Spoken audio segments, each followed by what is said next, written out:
So good morning, Master Dennis. Let's go ahead and get started. Good morning. Guten Morgen. Page 120, Part 3, 54, Principle 54. The consequences of stifling the voices of the people are no less serious than blocking the rivers. A blocked river will form a dam where water will be stored. But once the dam is broken, many lives would be lost in the floods. Stifling the voices of the people has the same effect. Hence, those in charge of flood control must dredge the waterways to ensure that the water can flow smoothly. To manage the people, enlighten them, and allow them to speak up.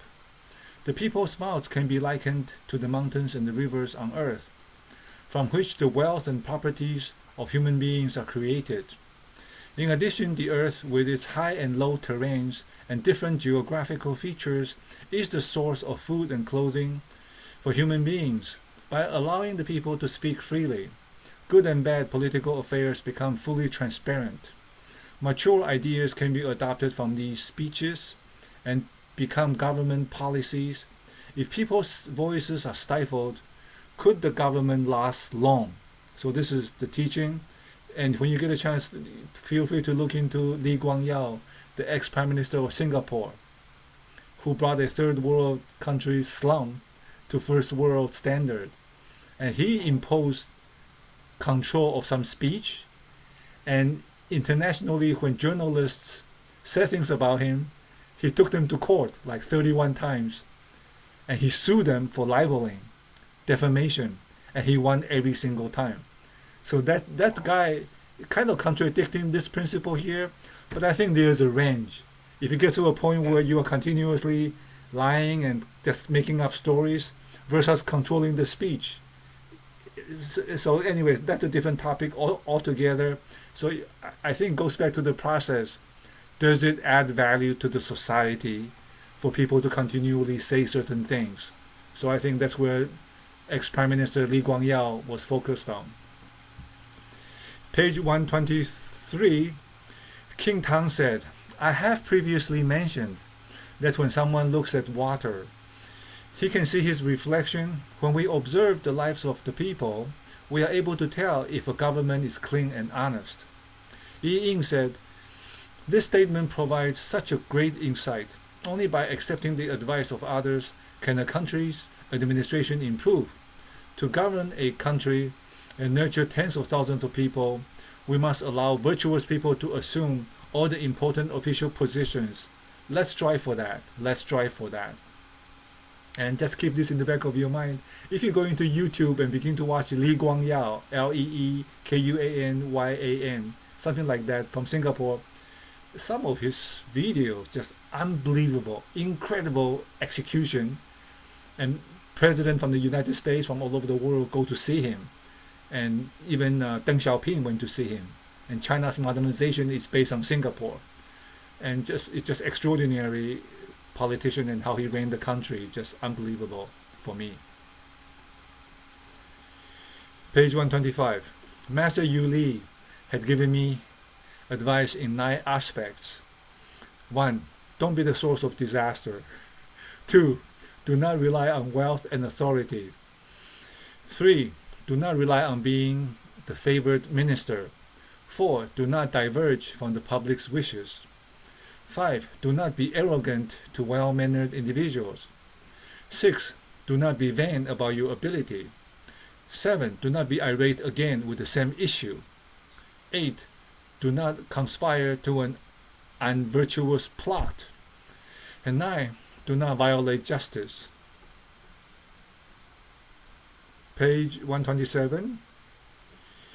According to the book, the hexagram of pi states that if the circulation of air is absent between heaven and earth, nothing would be able to grow. Without communication between the ruler and his subordinates or her subordinates, the country will be in chaos.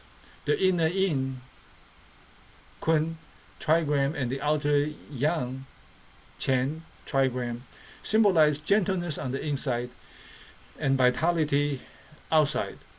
or an unscrupulous man inside and the Junzi outside, respectively. Basically a two-faced hypocrite fake. The phenomena of the hexagram illustrates this.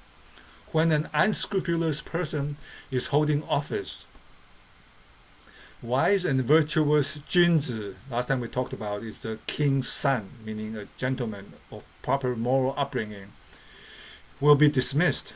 This represents that the way of the unscrupulous man is on the rise, while the way of the Junzi is in decline. 58 on page 129. King Mu of the Zhao dynasty appointed Bo Zhang to train his personal attendant. It is said in the decree of imperial appointment that if the ruler's attendants and close aides were upright, the ruler would also be upright. On the contrary, if his attendants and close aides were flatterers, the ruler would be deluded into thinking himself to be wise. The making of a virtuous ruler depends on the caliber of his subordinates. Similarly, his lack of virtues will also depend on the same. Do not associate yourself with unscrupulous and cunning flatterers. Do not let them become your eyes and ears, lest you as the ruler be misled and end up defying the laws of the ancient sage kings. Page 131. In his memorial to the king, Fu Xi remonstrated as follows. My humble self heard that the calamities of the world are not caused by external but internal factors. Thus, when Emperor Shan held court to discuss matters, he immediately got rid of 4 vicious tribal leaders, and then employed 16 wise ministers to show that if vile people are not purged, it would be impossible to recommend and employ virtuous people. Page 133. When upright officials are recommended and employed, wicked officials will feel inept and be eliminated. Such is the situation in which the upright and the wicked cannot be recommended and employed simultaneously. If wicked officials remain by the ruler's side, it is impossible for them not to detest the upright. And since they loathe the latter, they will definitely wait for an opportunity to estrange the relationship between the ruler and the faithful officials, constantly conspiring to harm them. If the ruler fails to investigate and instead believes in the words of these treacherous people, the innocent and loyal will be persecuted until death, and the wicked will acquire wealth and noble statuses without whatsoever merits. Thus it is said, loyal officials often perish for their innocence, whereas wicked officials often rise in power without whatsoever contribution. Page 135. Most people like to be praised, but dislike being criticized. This is human. We are pleased when others conform to our thinking, and we become annoyed when others disagree with us. This is also human. Thus, the flatterer is skillful at uttering praises and playing up to others. When others say that something is correct, he will say the same. When others say that something is wrong, he will also concur with them. He plays up to what others like and goes along with what they dislike. While a wise ruler gives importance to upright and selfless people, he may not necessarily be willing to stay close to them. While he does not give importance to wicked people, he may not necessarily detest them. As the ancient saying goes, artful talkers can easily confound people, so much so that even Yu Shan and Xia Yu could not rationally deal with this and dislike them. One surely cannot overlook this. So don't be fooled by smooth talkers. Page 138. Someone asked, what kind of person can be considered the most servile ministers, people who kind of kiss up? Fu Xi answered, his conduct is convincing to the people. His sophistry sufficiently confuses the people. His speeches are accepted as benevolent and righteous. And what lurks behind is malice that cannot be detected easily. He pries into the desires of the ruler and secretly plays up to them. When he holds power, he will not hesitate to use dishonorable means to harm the virtuous. He employs certain strategies to justify his ways of injuring the virtuous and covers these up in the name of national interest. Without the clarity of a sage, these faults cannot be identified easily. This type of person is the most servile minister. Second to that is a person who is not benevolent and upright, but always claims to be so in his speeches. His conduct does not attract massive criticisms. His actions do not defy social customs. He satisfies the selfish desires of the ruler and offers no remonstrations. While anybody who poses a threat to his own interest will be framed, the lowest grade of servile minister ignores the entire world's criticisms and only cares about pleasing the ruler. His speech is flattering and untruthful, and his only concern is to pursue his personal interests. Blatantly injuring wise and virtuous officials and doing things his own way without feeling the least bit ashamed. 63. Page 141. Duke Huan of the state of Qi asked Guanzong, "What are the concerns of governing a country?" Guanzong said, "One should be worried about the rats in the ancestral shrine." Duke Han asked, "What exactly do you mean?" Guanzong replied, "The shrine is constructed by arranging pieces of wood and applying mud on them. The rats use the shrine as a place for shelter. If one were to use smoke to fumigate the rats, one would be afraid of burning the wood, thereby destroying the shrine. If one were to use water to drown them, one would be afraid of washing off the mud on the surface. The rats cannot be killed because of the shrine. The shrine rats can also be found in a country, and they are none other than the ruler's trusted aides. They conceal all the good and bad affairs from the ruler in the imperial palace. They abuse their power, bully the public, and oppress the people outside the palace. If these people were not killed, they would bring disasters. But they cannot be killed, for they are protected and their livelihood is supported by the ruler. These are the shrine rats of the country." 64.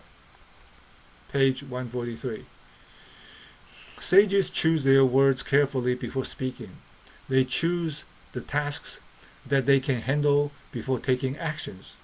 Sages do not seek immediate benefits that could bring forth disasters in the future, nor will they seek happiness that will bring forth potential troubles in the future. Thus, when the sages choose their words, they would definitely consider the problems of their words might cause. When they choose tasks to perform, they would definitely consider the troubles these tasks might bring. And similarly, may our actions on Saturday morning at 6 a.m. German Munich time benefit people for the next 100 years or more. Page 145. When the ministers are distant from their ruler and the public does not trust the officials, a self-perceived security would eventually come up to an end. Hence it is said, when the superior and his subordinates are in disharmony, the momentary peace and stability would be at the risk of being destroyed. Page 147. If a ruler does not commit himself to understand the meanings of benevolence and righteousness and put them into practice, but merely institute desirable material ranks and remunerations, he will end up attracting unscrupulous men, but not Junzi, to serve him. A Junzi is one who neither flatters nor takes actions that deviates from righteousness. He will not change his virtuous conduct or violate virtuous principles just to please the general public. He will not undermine benevolence to preserve his own life. So, how could one lure him with high governmental positions and handsome remunerations? Even if one were to use repressive measures to control him, he would not succumb to them. He would merely remain silent and pretend to be obtuse, to be dumb. Barely capable of protecting himself from harm, he would have no more energy to be of service to his country. At this point, what could a country rely on for securing stability. Same thing with the family, same thing with the company, same thing with any group. Page 149. A minister is guilty of 3 misdeeds. Misguidance, 1, 2, fawning, kissing up, 3, seeking favor. Using inappropriate speech and conduct to guide the ruler is known as misguidance. Obeying the ruler to carry out unrighteous deeds is known as fawning. Noticing unrighteous deeds without offering counsel is known as seeking favor. Keeping quiet so you can get something good. Officials who misguide the ruler to perform unrighteous deeds should be killed. Oh, very tough. Chinese people. Officials who fawn on the ruler should be punished. Officials who do not try their best to persuade the ruler should be dismissed. Page 151. Zhang Wuzong said, Jing Wu Zi favors me because we are like-minded and agreeable to each other. This is analogous to allowing me to contract a fever without any feeling of pain. Men Zhuangzi despises me because we are not like-minded. This is analogous to the medicine used to cure my painful illness. I would rather take the medicine than to contract a painless fever. Medicine can kill illness and sustain my life, but having a fever that brings no pain will only weaken my body further. Now that Men Zhuangzi is no longer alive, I'm not far away from demise. So the people who despised him died, and he says, well, now my critic is gone. I'm gonna fail without this kind of feedback. 157. So that's why Dr. Kavi said there are multiple levels of dealing with differences. You persecute, you reject, you tolerate, you accept, you honor, you celebrate. So you move up the stage, the differences, because you can only grow when you become somebody different. Otherwise, you are stagnant. Page 153. A leader esteems virtuous people but does not employ them. He despises wicked people but does not dismiss them. When these virtuous people know that the ruler values their importance and yet does not employ their services, they would resent him. When the wicked people observe that the ruler scorns and does not favor them, they would detest him. Creating resentment with the virtuous and building enmity with the wicked while hoping the country will continue to survive. Is that even possible?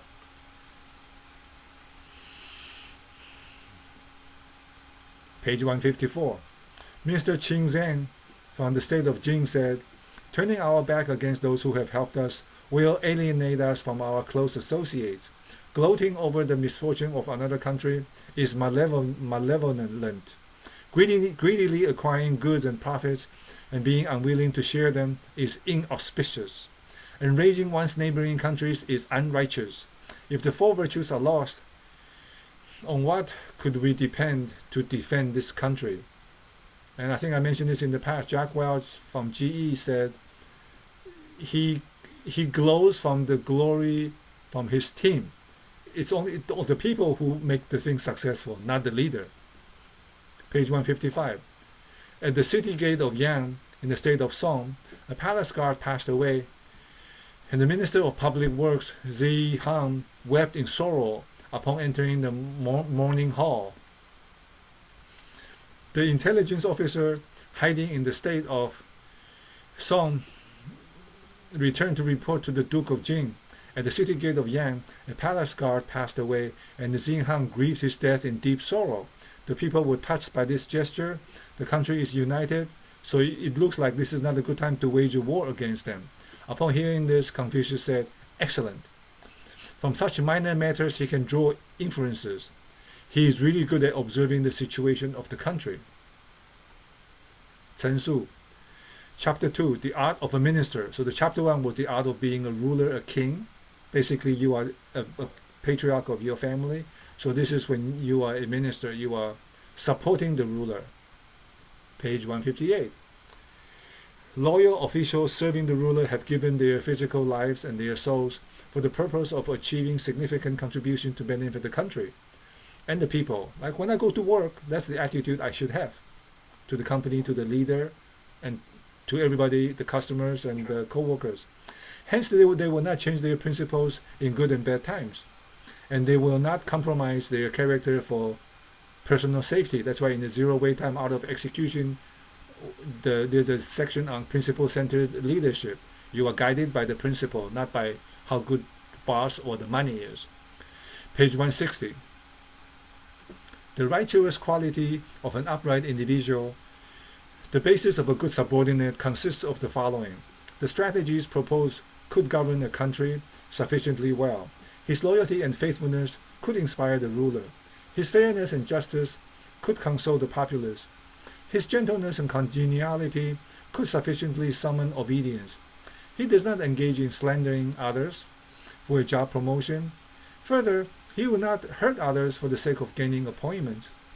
Please others to maintain his position at the expense of loyalty. Or high positions and handsome salaries at the expense of his dignity. If this man were to be in power, he will guide the ruler to show concern for the people.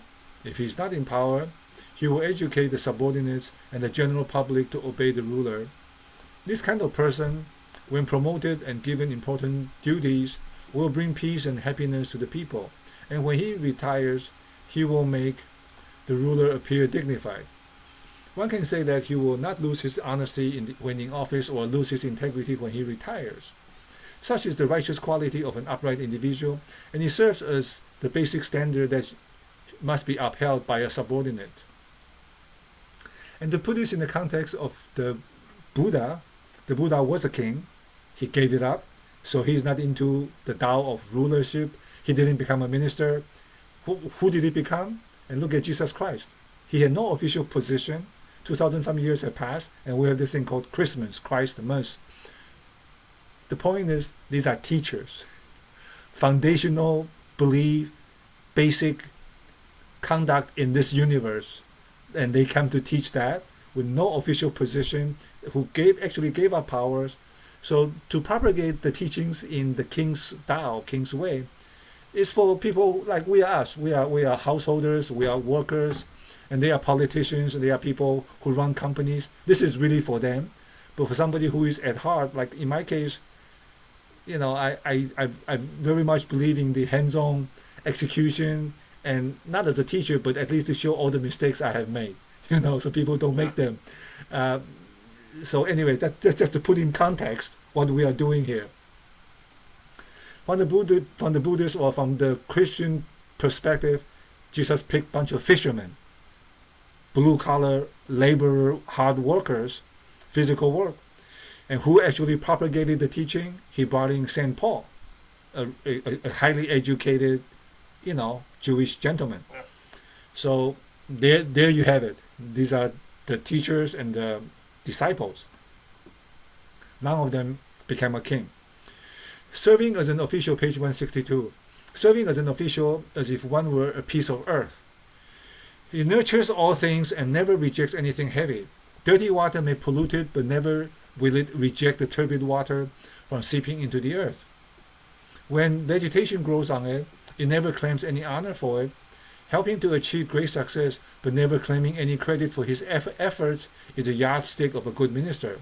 And as we talked about the Tao, the higher symbol of the Tao is when the water comes down from the heavens, and when the job is done after nourishing all creatures, it flows to dark crevices and low-lying places without claiming any credit. And Lao Tzu said, you lead in such a way that when the job is done, people said, we did it. They don't even know there is a king. Page 163.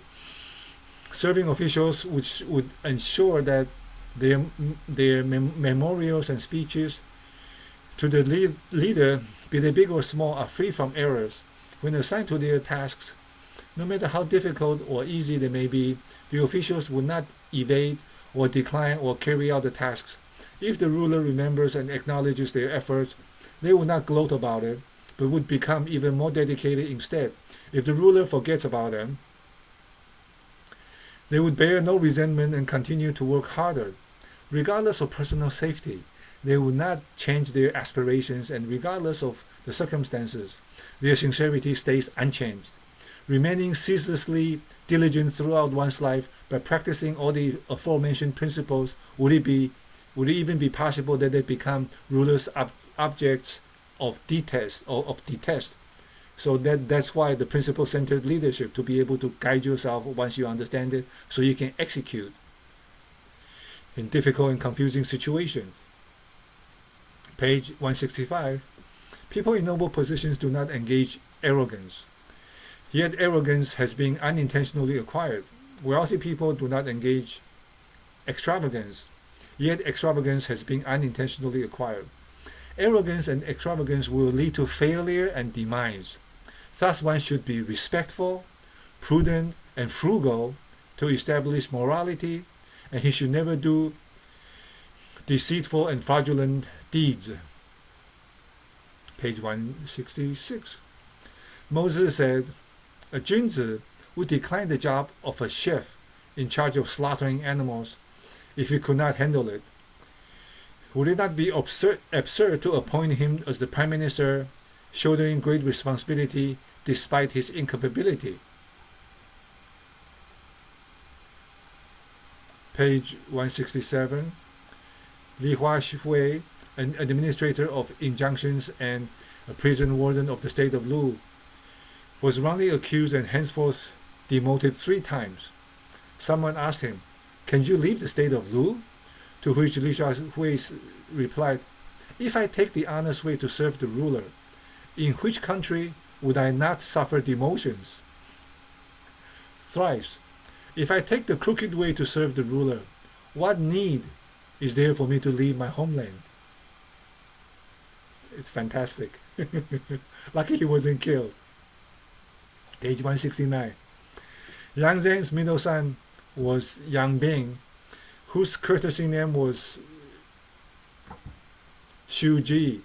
He was an incorruptible inspector general whose remonstrations at times of crisis had frequently been accepted by Emperor Huang during the Han Dynasty. Yang Bing did not like to drink alcohol, and he once said with peaceful countenance that, "I will not be confounded by 3 things, wine, women, and wealth." Very good. I think Buddha or somebody said, in a world system where there's no male or no female, basically said there's no woman, then there's no war. So basically if there's no gender, then there's no war. It's interesting. So I think he could say there's no men as well. Huh? No gender. Yeah. What do you say about heaven? There's no gender here. In the heavenly realm, there are genders. Only the sexual intercourse is different. Could be a smile, could be a hand touch, according to the Buddha. Page 171. In a conversation with Hu Wei, the Emperor Wu of the Jin Dynasty, Sima Yan, asked him, "If we compare you with your father, who is more honest?" Hu Wei answered, "My honesty is incomparable to my father's." Emperor Wu then asked, "Why do you claim that he is better than you?"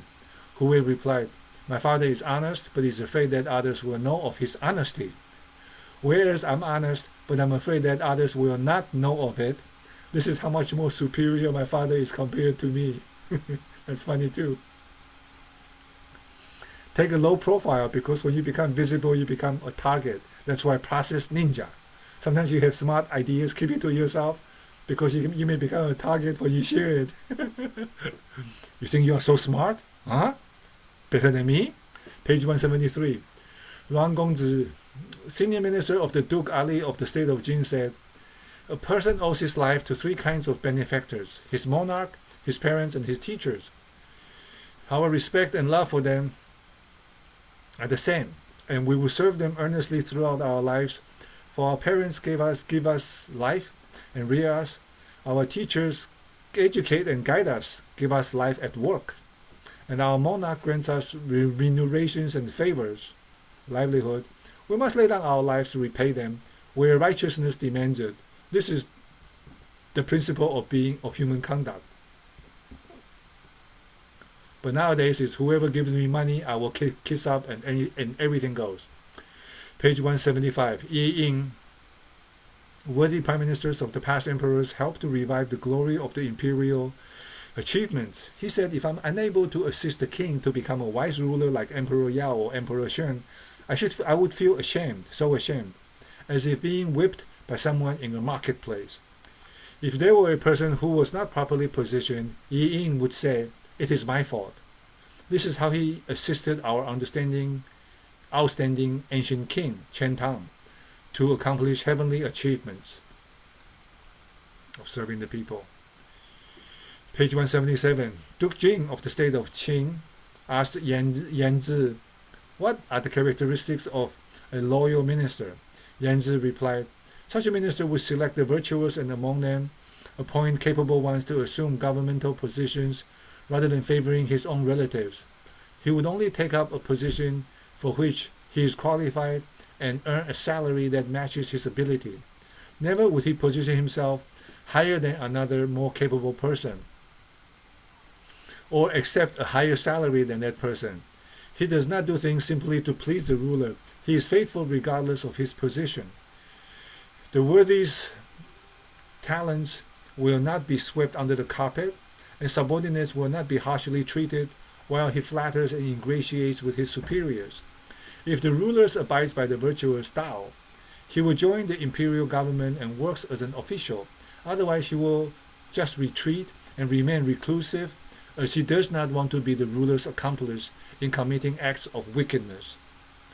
And from the Buddhist perspective, in my particular case, one thing less is better than one thing more. So just keep to myself, Chen Ami Tofo, find my way out, because they have renounced the worldly path altogether. So, but anyways, wherever I'm in my life, I'm working in corporation, so I cannot avoid being part of this. Page 179, Jing Zong invited Duke Huang of the state of Qi for a drink. And to clarify that, right, so the Buddhist, there's like everything else, there's a continuum. Somebody who is a homeless beggar versus somebody who is home with 15 kids, 5 businesses, but they have Buddhist beliefs. So it's a wide range. And obviously I'm a householder, I have a child, I have parents, I got an extended family, I have you, I have, so on. So we calibrate accordingly, but definitely, personally for me, I'm not going to go and seek out certain things because that's not my path, personally. Yeah. So but that's not to say if you are a CEO of a 100,000 people company, doesn't mean that you cannot practice, doesn't mean that. Jing Zong invited Duke Huang of the state of Qing for a drink, and this made the latter very happy. At sunset, Duke Huang said, light the lamps, let's continue drinking. Jing Zong politely declined by saying, I only received divinations that I would be having a banquet in the day, but it did not foretell that I would be having a banquet at night. Hence I dare not follow your orders. Jinzi commented, wine is used to help complete a ritual. One cannot continue indulging in excessive drinking. This is known as righteousness. Having completed the drinking ritual with the country's leader without causing him to overindulge, this is benevolence. When I went to China, to Harbin, to provide training, free training, project management to the technology incubators, they asked me to drink. And I said, I cannot. They were like, what? What is it? So I said, I've taken a vow. So then they said, okay, now it was not disrespect. So they showed benevolence upon me in Harbin, in the Heilongjiang province. Page 180. Forthright remonstration or warning is to ensure that the ruler upholds the correct governing principles. It also serves to rectify his unrighteous behavior, remedy his shortcomings, and save him from errors. If the ruler's errors are not rectified, he will put the country's affairs at risk, and if so, will lead the country toward a perilous journey. And that's once you said to me that I should be practicing some of these principles in my own house, in my own family. And I explained to you, clarified that I did, I think I tried, and I'm still trying. So you were pointing out to me, just in case I was missing it, and I appreciate that.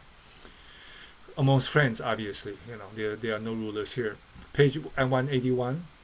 The book of I Ching, the book of change, stated that the minister tries repeatedly to help the king through difficulties, and he does not so not for himself.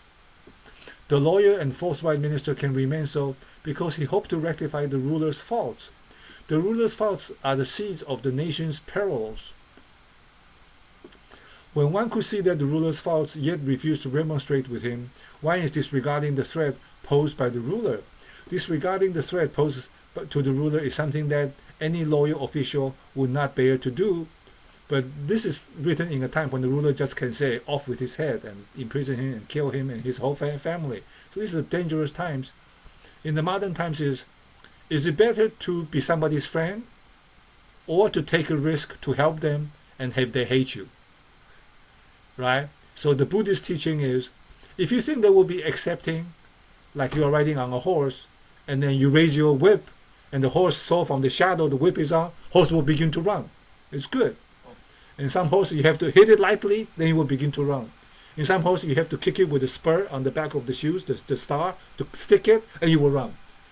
But there are some horses you get on, it falls down on the ground. Or in some horses you get on it, you whip it, it falls down on the ground. So if they resist, they reject, then you don't say anything. Like the guy slapped, the utility man slapped the monk by saying, how come the bill went up so much?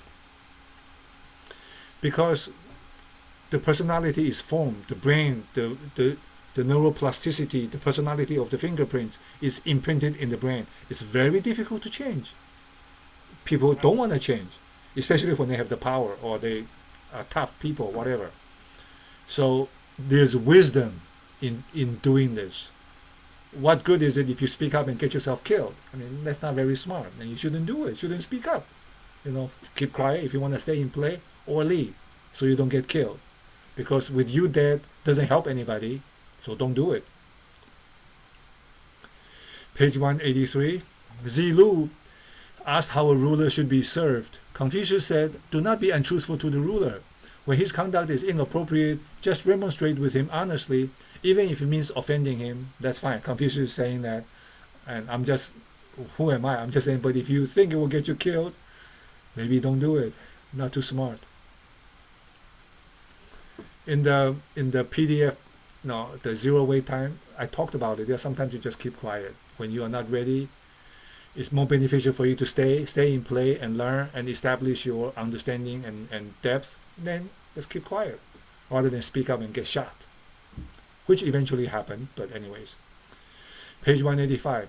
At the time of your own choosing, the poem Respect describes a group of ministers offering honest advice to exhort King Chen of the Zhou dynasty, who was about to succeed the throne. The content of the exhortation was, be circumspect, be circumspect. Heaven's eyes are bright, so it is never easy to abide by the mandate of heaven. Do not ever think that heaven is too high above to scrutinize us. The sun and the moon move dutifully in their respective orbits, with a clear view of us as they continue to watch us day and night. And this ties in directly with the fortune cookie wisdom in the appendix of the zero wait time out of execution. Every single action you take, this universe is infinitely intelligent and it tracks it through space and time, eons of time from today. So Einstein said what? Either everything is an accident or nothing is an accident. So go figure it. Page 186. By mutually recommending the wise and making way for the capable, all the officials will work in harmony. If you introduce a wise and virtuous person to undertake an official post, it reflects your wisdom and virtues as well. Likewise, if you recommend an official who is incompetent for an official post, it shows your incompetence. Page 187. After recommending Guanzong to Duke Han of the state of Qin, Ba Shua's position became lower than that of Guangzong. Nevertheless, the descendants of Ba Shua had for many generations received salaries from the Qing government, and many of them became famous ministers of the state. The people did not praise the virtues of Guangzong, but they commended Ba Shua's ability to recognize and recommend the virtuous and capable people to the government. So this is just saying, hey, ministers, listen, it's important for you to bring in good people. You will get credit for it. Page 189. When recommending the virtuous and making way for the capable person to serve is no longer practiced, the fight for fame and gain will be on the rise. Confucius said, if superiors favor the best people to assume official positions, the subordinates will have no contention. If the practice of allowing the best people to do the job does not start from the top, the subordinates will surely contend with one another. Once the best practice becomes customary, virtuous and capable people will be promoted every day. However, if competition and fighting for fame and personal gain become customary, the virtuous will be slandered every day. The adversary will put himself above others, become jealous and despise virtuous people who are better than him, and as a result cannot avoid making slanderous remarks against the virtuous individuals. Some people are very busy working, like you said, one of your previous job, Telefonica or somewhere, they were saying, well, people go to the coffee upstairs and they spend all their time and that's how they get their way. Yes, some people are very good at work, like Tableau, and some people are very good at gossiping and backstabbing and finding information, and they all become experts in their field of chosen practice. Page 190. There are no other standards for recommending capable people to the government. As long as a person is virtuous and capable, he should be treated with absolute fairness regardless of the status of the relationship. So the hope, I think, for this kind of book to be circulating nowadays is that this is brainwashing. This is saying this is what we should do to create a more equitable society.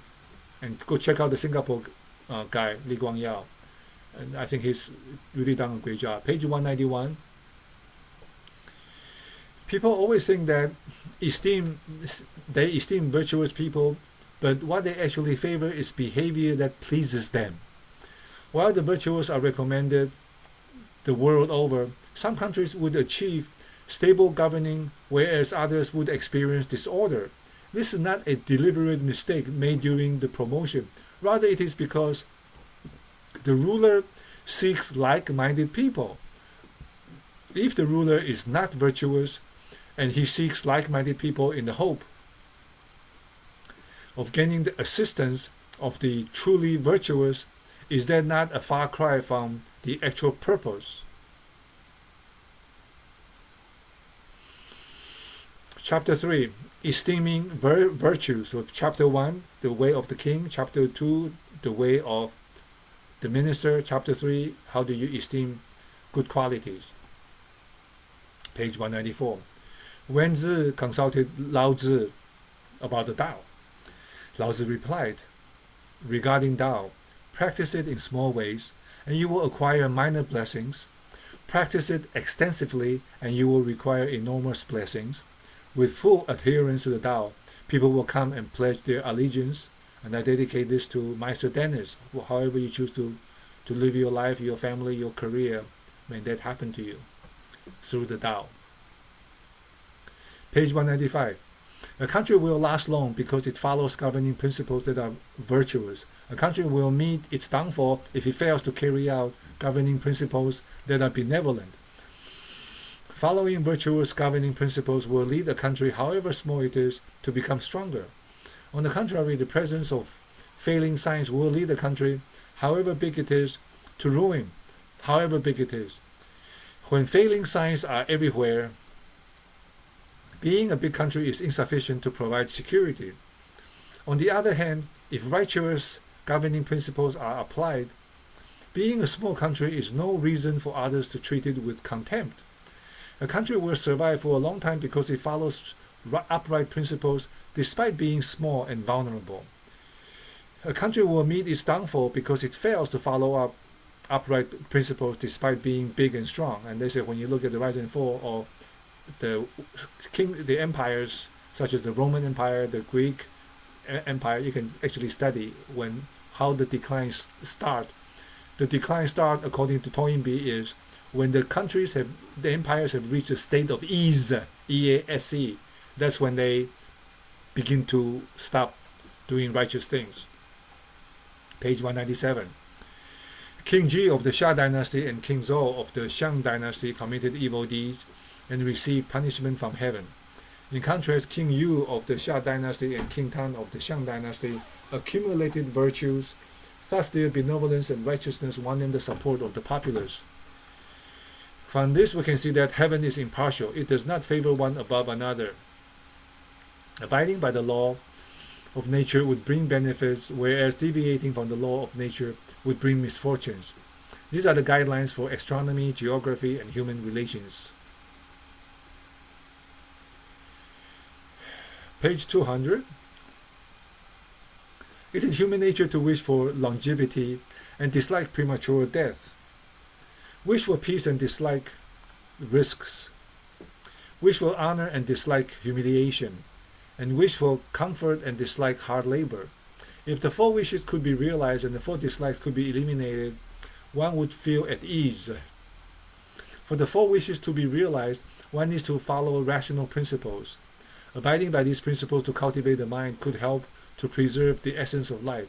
By preserving the essence of life, longevity could be achieved. If we abide by rational principles to govern a country, the establishment of a good legal system is made possible. And with the establishment of a good legal system, the people could adhere to it. Thus, the key to a peaceful mind is to go according to rational principles. Shen Su, page 201, replied Duke Zhuang of the state of Lu. Bizarre things and events are man-made. If human beings do not commit any faults, bizarre things do not arise by themselves.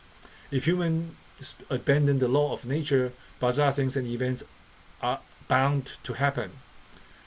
The Buddhist said, earthquake is caused by anger or unevenness, thinking it's not fair, so the ground shakes. Ground is not flat because things are not even. And water is greed and fire is anger. It's a reflection of those things.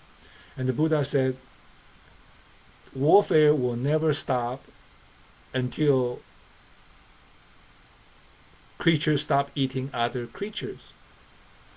It's kind of a crazy thing. I said it to one of my coworkers, and she said, that's the stupidest, dumbest thing I have ever heard in my life 20 years ago. And I was afraid to, I kind of just didn't say it properly, and I didn't want to talk about it. I just kept quiet. In the course of reincarnation, when the relationship between two beings is death, so when those two lives meet again in a future space and time, that death is going to be repaid according to the universal law of karma. Therefore, when that repayment comes, what form is it going to take? Somebody going to run you over with a car, shoot me with a gun, or warfare? And to have a mass payback, every day with 7 billion people on Earth, we are probably killing 12 billion lives at least every day. And all that has to be evened out.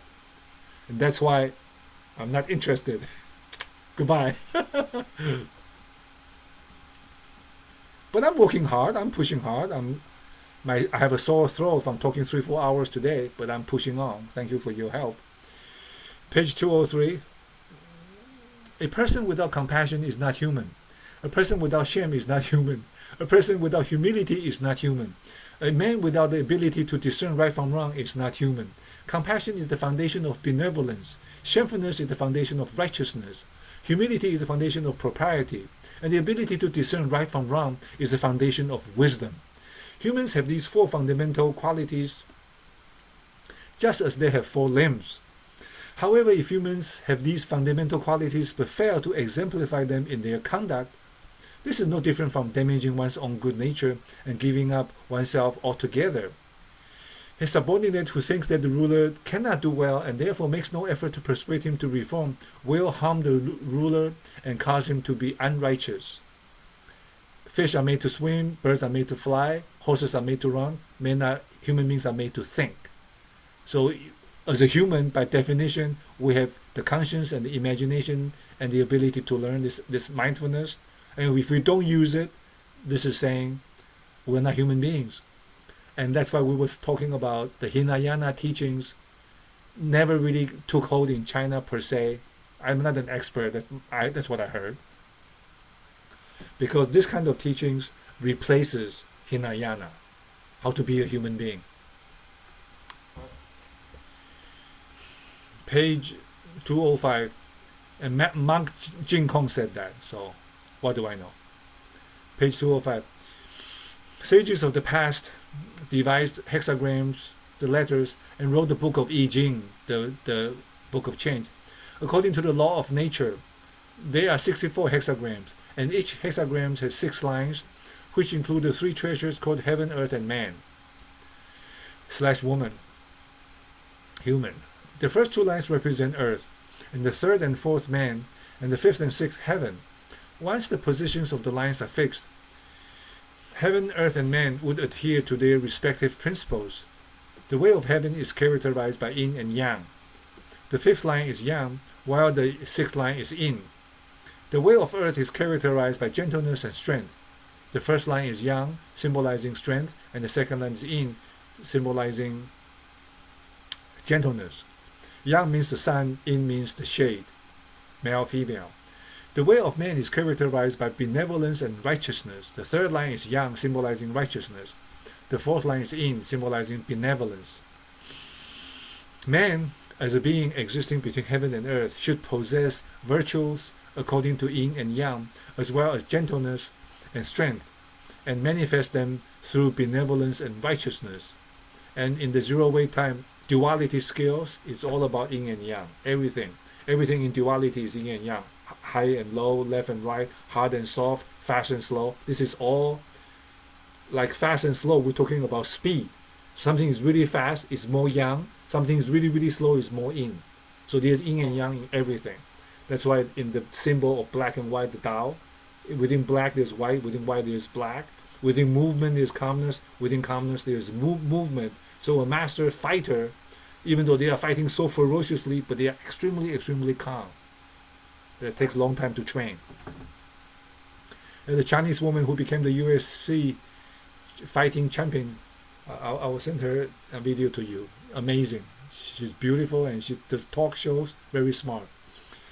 Page 207. When the relations between rulers and officials, parents and children, superiors and subordinates, the elderly and the young, the noble and the lowly, as well as between close and distant relatives, correspond to the duty of each role. This is zhi, and so this is like the guidelines for youth. Each person has their place in life. Or good governance. When love is provided in accordance with the duty of each role, it is called len. Or benevolence. When charity is given in accordance with the duty of each role, this is yi. Or righteousness. When strategizing is done in accordance with the duty of each role, it is known as zhi, or intelligence.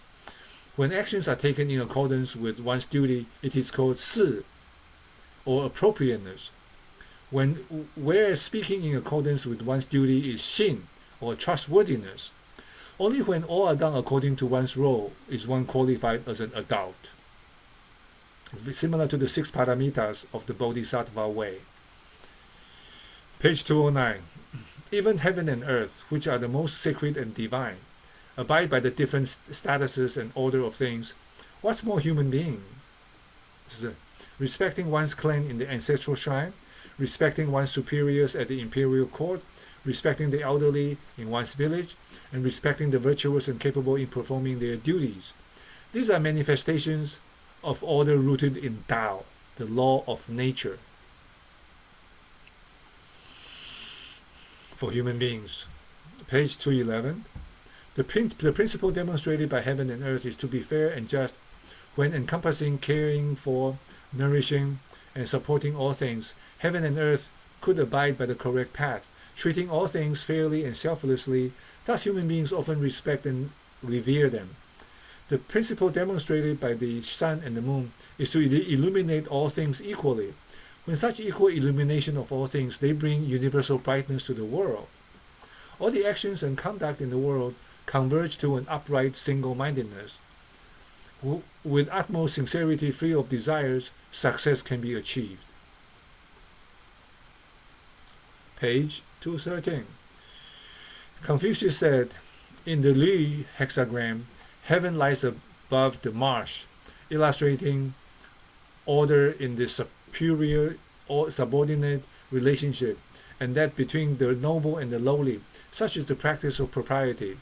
Thus Lu is the foundation of all morality. For the Chen hexagram, mountain remains below and the earth a symbol of showing curiosity. This is the hilt of morality that should always be upheld and must never be forgotten. The Fu hexagram symbolizes the cultivation of morality as the foundation for re-establishing virtues. Thus, Fu is the root of all virtues. The Heng hexagram shows that in the cultivation of morality, one could persevere in upholding virtues with steadfastness. Hence, Heng consolidates virtues. The Sun hexagram indicates putting a stop to one's anger and restraining desires.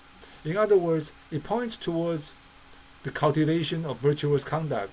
The E hexagram symbolizes rectifying one's mistakes and changing for the better, bringing enhancement to one's moral achievements. So E represents the abundance of virtues. In the Kun hexagram, the lower trigram symbolizes water that lies dangerously below the marsh or rain, meaning that when one encounters difficulties or obstacles, he should be able to distinguish what goes according to morality. Being able to stand the test of time, he will finally attain a harmonious mind to overcome these problems. Thus, Kun is the ability to discern virtues. Page 215. According to the book, the Sui hexagram is characterized by thunder in the marsh. A Junzi emulates its spirit, and he is able to rest when it is close to dusk. Page 217. A person who cultivates virtues would reduce his greed and deceit day by day until he reaches the point of non-action. Yet there is nothing that he cannot accomplish. Heaven and earth possess the greatest virtue and remain silent about it. The four seasons have well-defined laws and no disagreements. All things follow a particular order and no mention is made of it. The accomplished cultivator acts according to the law of human life and the universe. The great sage never takes any actions according to his own will because he observes heaven, earth, and all things and follows the law of nature. It reminds me of a saying, when you begin to understand your own nature, you begin to understand the nature of other people. When you begin to understand the nature of other people, you begin to understand the nature of all things. When you begin to understand the nature of all things, you can participate with heaven and earth in the transformation of life. So that means you understand all the continuance, all the extremes good, extreme bad, the human nature, and you see it, and you see what needs to be done, and whether you should say it, and if you say it, can they understand, will they accept it? So if you are so wise, of course, you can participate with heaven and earth in the transformation of life. And because of diversity and variation, that's why the Buddha taught for 49 years, to cover all people at all different levels, levels of maturity, different desires, different personality traits, to help as many people as possible. That's why it took a long time. He taught 7 days a week, never took a day off. Page 219. We'll finish in a few minutes, 2-3-4 minutes. Non-action does not mean that one does not move when called upon, does not move forward when being pushed, appears irresponsive under pressure, and remains obdurate and inflexible. Non-action means that one will neither mix up personal feelings with acceptable truth, nor will he distort correct principles with his personal penchants, preferences. Instead, he will carry out tasks according to rational principles, engage what is available to make contributions, and move according to the natural circumstances. So non-action, the Tao talks about non-striving. People say, well, non-striving means I'm not going to try. I'm going to sit back and drink and sleep and forward, just let go. But non-action, the way it's explained here is, I'm not imposing my personal will on it. And that, in a sense, is the zero wait time, the art of execution, which allows you to achieve your personal and collective best under the circumstances. Even when you are being persecuted, even if you are in a dysfunctional place and you need to stay for some reason, though that set of principles helps you to engage what is available to make contributions and move according to the natural circumstances. So if the natural circumstances is they are not moving, then you can move yourself as much as you can.